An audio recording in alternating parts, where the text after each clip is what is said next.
Hello everybody, this is Zach with Top Deck Nation coming at you today with another deck profile video. US Nationals are just a month away, so we're going to be kicking things off by having, a lot of deck profiles over the coming weeks. And today we're going to be revisiting a deck that I previously did a deck profile on a few months ago, and that's going to be Greninja.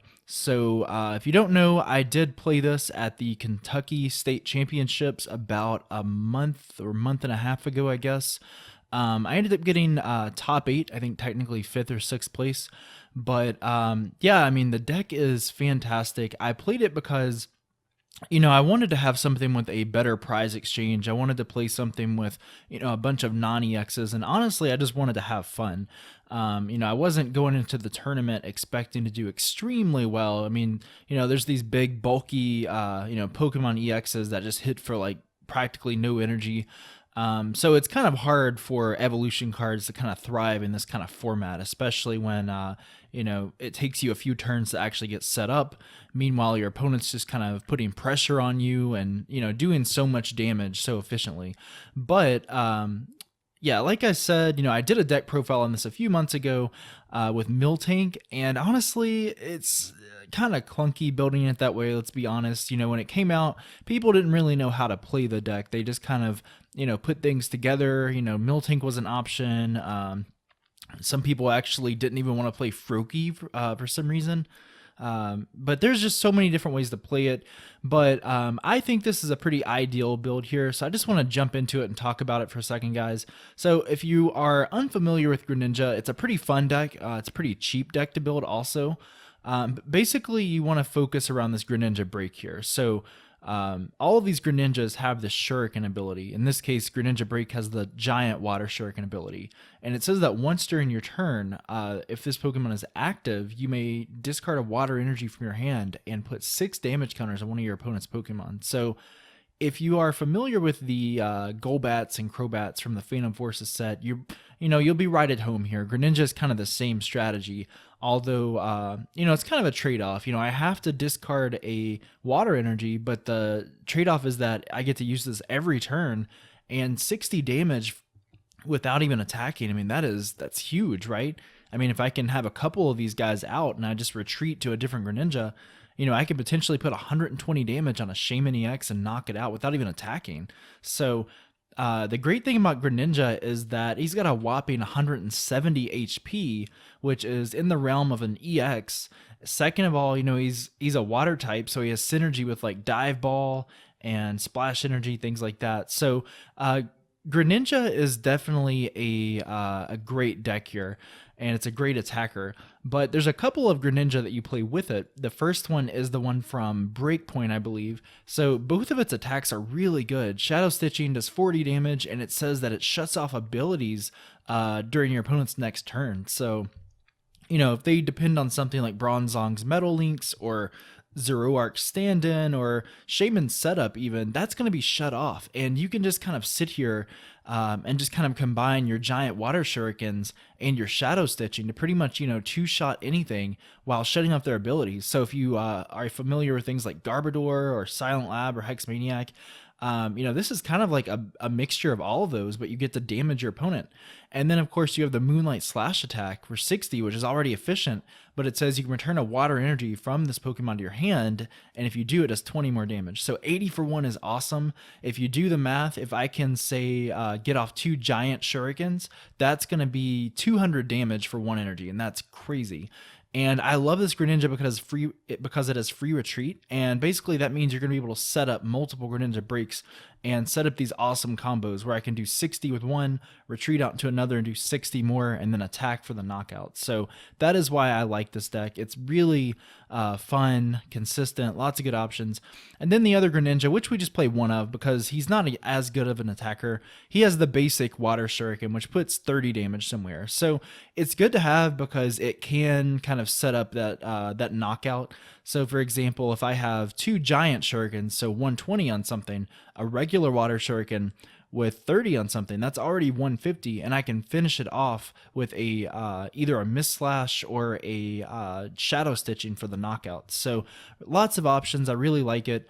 And of course, the way do you get these Greninjas out? You know, typically we have to play like 4 Rare Candy or just kind of slow things down and slowly get everything out. But, you know, thankfully, this is one of the more playable breaks because we have Frogadier, which has the water duplicates attack. So search your deck for up to 3 Frogadier, put them on the bench. So this is good because 1, it's a water energy.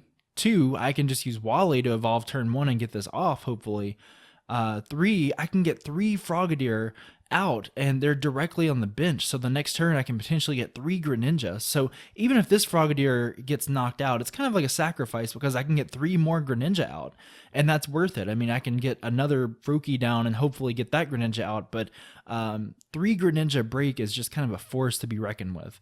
So that is the main strategy. Of course, we are going to need some kind of support Pokemon. Some people like playing Shaman EX, and Shaman's good. I mean, it's consistent. If I play Ultra Ball in here, I can probably get set up a little bit quicker, but it's a Pokemon EX. So I would rather play something that has 1 prize that's not an EX, because let's think about it for a second. If something knocks out my Shaman, they just have to take 4 more prizes and they win.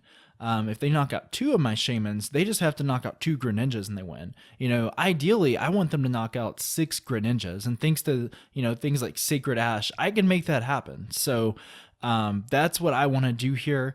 And I think Octillery is a fantastic support Pokemon. It's Dive Ball searchable. It's Level Ball searchable. The Abyssal Hand is very similar to Shaman, draw up to 5 cards, except you can use this every single turn of the game. So if you're whiffing, you know, the Energy or the Fisherman, just Octillery, you know, thin your hand down, get 5 new cards every turn, and there you go. As far as supporters here, like I said, Wally is a great way to get out Frogadier.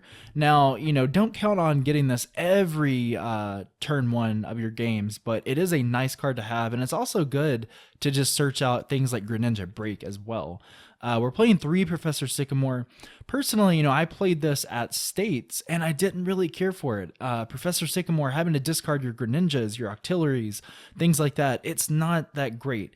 But it is one of the best supporters we have, one of the most consistent supporters, so I'm going to play 3 of him.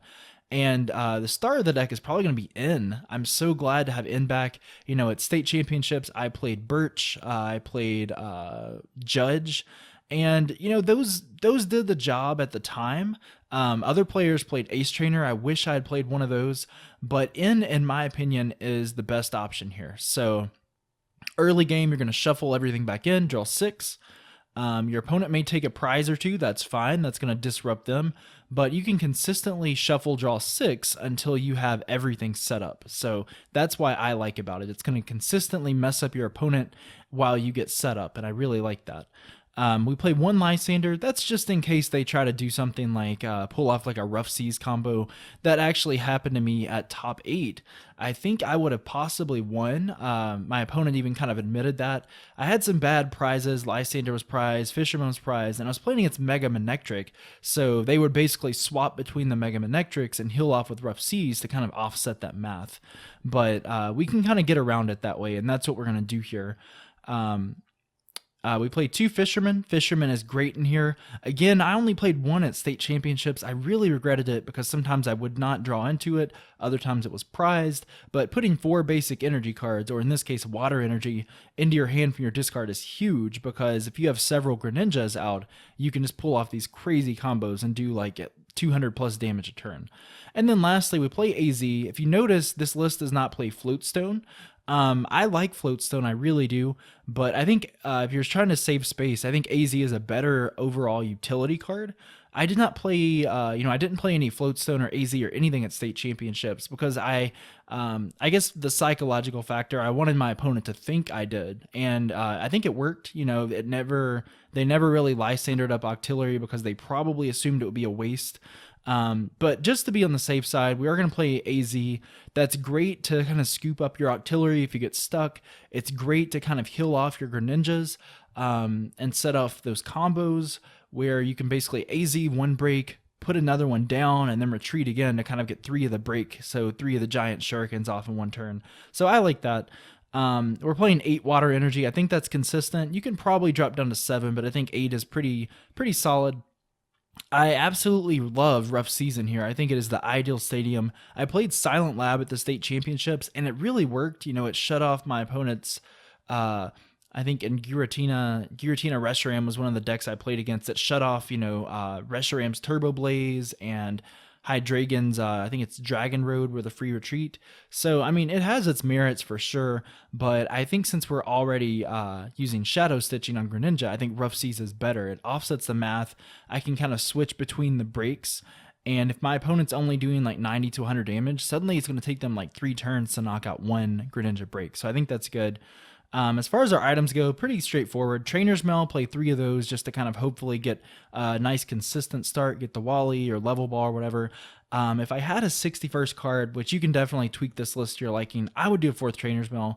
I played 4 at state championships. It's a lifesaver. Your first turn getting that Wally, it's such a great feeling.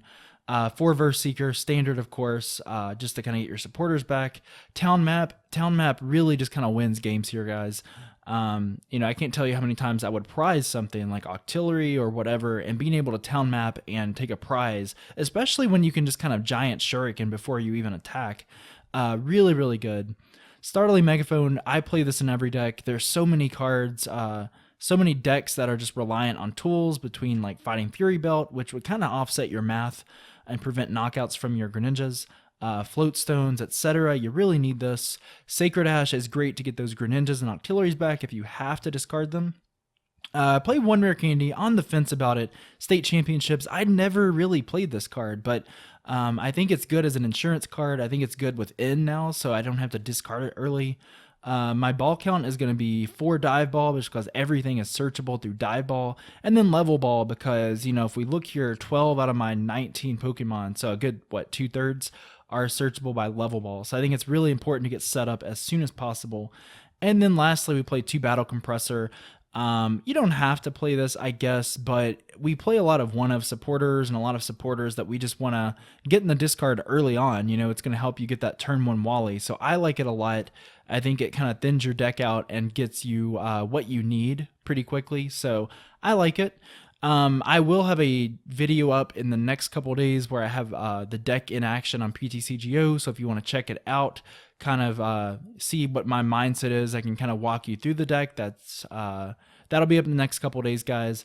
But yeah, this is Greninja. This is updated with the new Fates Collide cards, mainly N. But this is just a nice starter deck if you want to kind of tweak it to your liking for US Nationals. Keep in mind, I think it's going to be a good deck choice. But I'll certainly have more deck profiles in the near future. Subscribe, comment, like us on Facebook, facebook.com/TopDeckNation. Check out our website for free articles and things like that. But this has been Zach with Top Deck Nation, and I will catch you guys in the next one.